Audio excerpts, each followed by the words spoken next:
a Canadian prepper there because he gave a shout out to my channel. I figured I'd return the favor. He has some interesting commentary based upon prepping and stuff like that, and very kind of philosophical and stuff like that. And it's always nice to hear other people's perspectives on stuff like that. Yeah. So anyway, there's a shout out there. Okay, so here's my number 4 Mark 1 star 303 British Lee Enfield. I've had this, my dad bought this rifle when he was a kid for $19.95 out of the Sears catalog. And it came like that as a sporterized version. The only things he did to it was he put a sight, a set of Wilson sights on it. Was it Wilson's? Might have been Wilson's. Anyway, basically sight, and this is not the original sight post. It's a much finer blade on there. I have to adjust the windage on this, but other than that, and the barrel is typically a little shorter. Now I'm going to get into another thing here.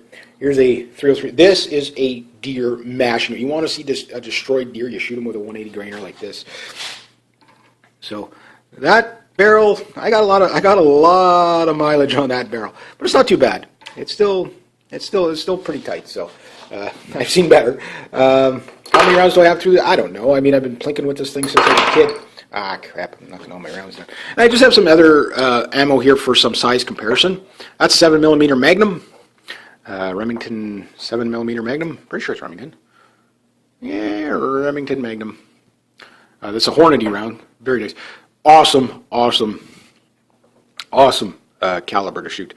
7mm Magnum, 30-06. Which you can see the 30-06 and the 303 British are very, very close in a lot of ways in actual length. Same with the 7mm, but if you look at the neck casings, this is where your big difference is. Now, that shoots a 308 bullet. That shoots 7mm or 284 of an inch. I don't quote me on it. It's 280 or 284. I can't remember what the 7mm is. The 303 British is a 310 to 313 bullet. Mostly 310, 312 bullets are usually what you get with the 303 British. And this is the hard point. This is a soft point. This is a kind of an older version of field point. And of course, we got the 308 and the 30-30. The very underestimated 33. So hopefully I got all. So 7mm, 30-06, 303, 303, 303. So field point 180 grain. Soft point 180 grain, and full metal jacket 180 grain, and then, or that might be a 174 grain. It's most likely a 174 grain. 150 grain Winchester 308. These are really nice. This is the Winchester black box stuff. Really nice ammo, expensive though. And 30-30 Winchester there. So I was listening to this other video about prepper envy and stuff like that, and where people that the haves and have-nots, right? So there's people in like an SHTF situation that will have things like generators, firearms, all kinds of stuff, right? And other people will see that and they will get very, very jealous of it. And sometimes they'll even, attack and act violently on stuff like that. So the thing is that the mindset of people whenever something bad happens, like right now, the current making of this video, there's people in Buffalo, for example, that have no, probably running, their power is probably on in most places, but they probably got a lot of power outages around there because of the 6-foot snow they got overnight type of thing, and they got more snow on the way. So what does their neighbors think of them when they hear a generator humming across the street on day one? They're like, lucky bastard, he's got a generator. What happens if this goes on for, like, say, a month? And they hear this generator going every day? Well, then they're going to start to go over and say, do you mind if we use your generator for a little bit? Stuff like that.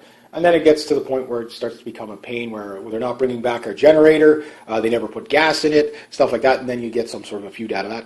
And then let's say it goes on for like most of the winter. Well, then how many people will actually be going around stealing people's generators? How many people will be killed for these generators? This is just an idea of prepper envy, where the haves and have-nots. A lot of people... and if you just look at society in general, how social, how socialistic most people are in society, where, they, especially in this day and age with the entitlement mentality, it's like, well, it's no fair that they have something and we don't, even though they prepared. mind you, while you're preparing, everybody's like, oh, you're a lunatic for preparing. But when you do prepare and something happens, they often, they're mad at you for them not preparing. So I think that's a very kind of interesting little psychology to kind of keep in the back of your head. Like I've said, in a real doomsday kind of scenario type of thing, you're going to end up with, relatives you didn't even know you had, friends you didn't even know you had. And if people think you have something, they're coming to your place, So it's just things to keep in mind how you go about saying, for me, it's like, well, I don't really prep that much, to be honest with you. It's the way I live, kind of. I live in the middle of nowhere, so I know to have a certain amount of this around, a certain amount of that around. I grew up around firearms. Next to my Smurfs and dinosaurs, my little Lakefield 22 and 303 British were my favorite rifles growing up. My dad gave this to me because he got that 30-06, the one I showed the other day, and I will be taking this out and shooting it pretty soon. But and he upgraded to the 30-06, and I dropped my first deer with this only a couple of years ago, I think in 2010. But I've shot, other things with it. My uncle shot his first deer with it. My other uncle shot his first deer with it. My dad shot his first deer with it.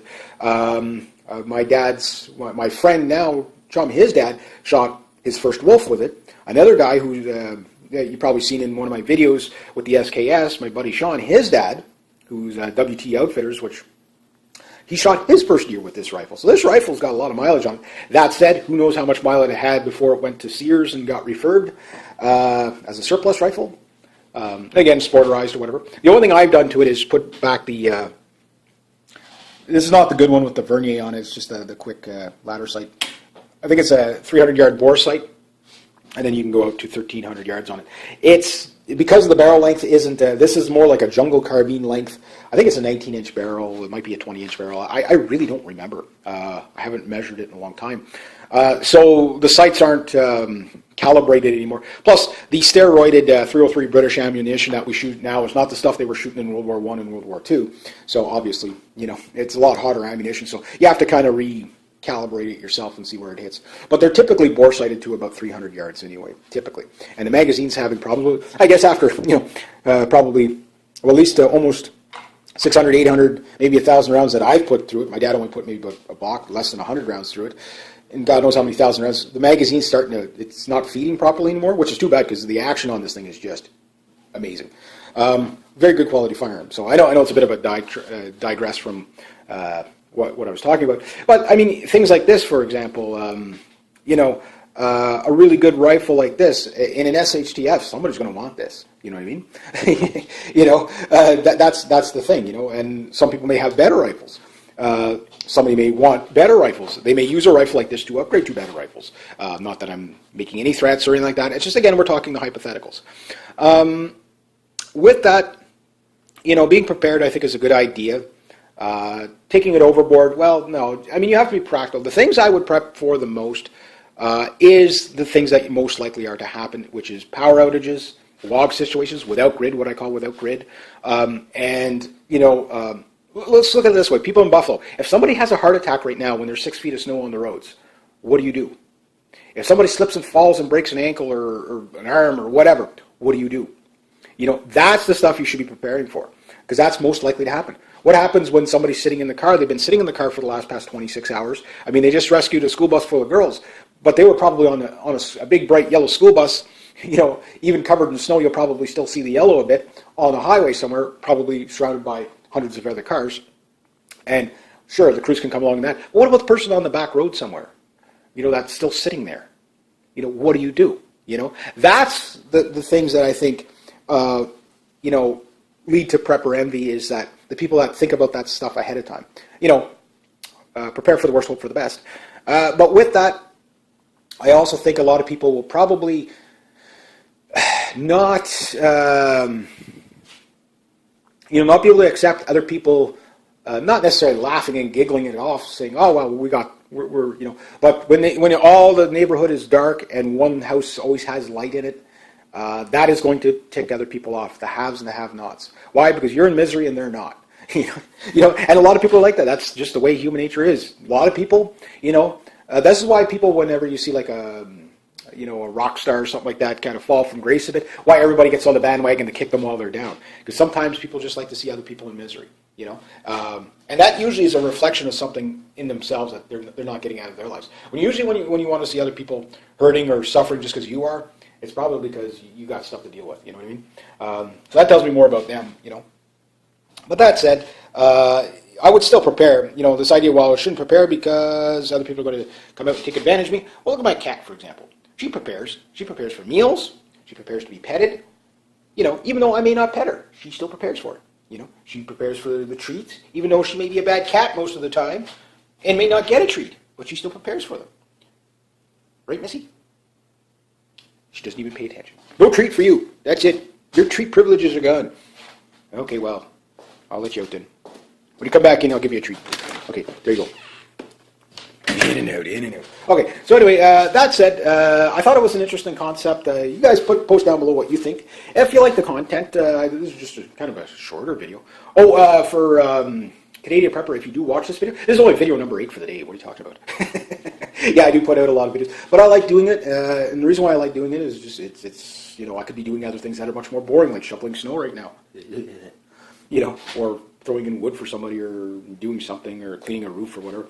You know, I'd rather be doing this.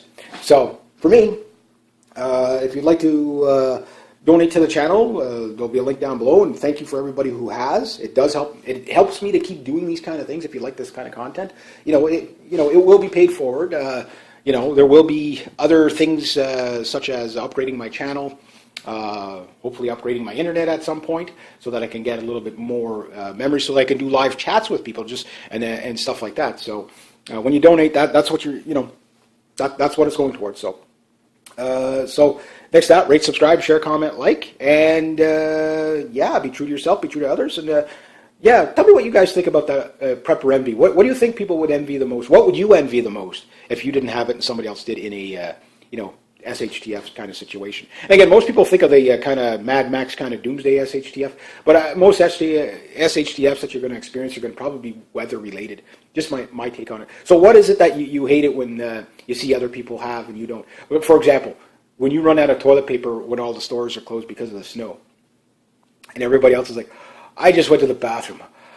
Man, I'm so happy I have toilet paper. How are you doing today? And you're like, I'm fine.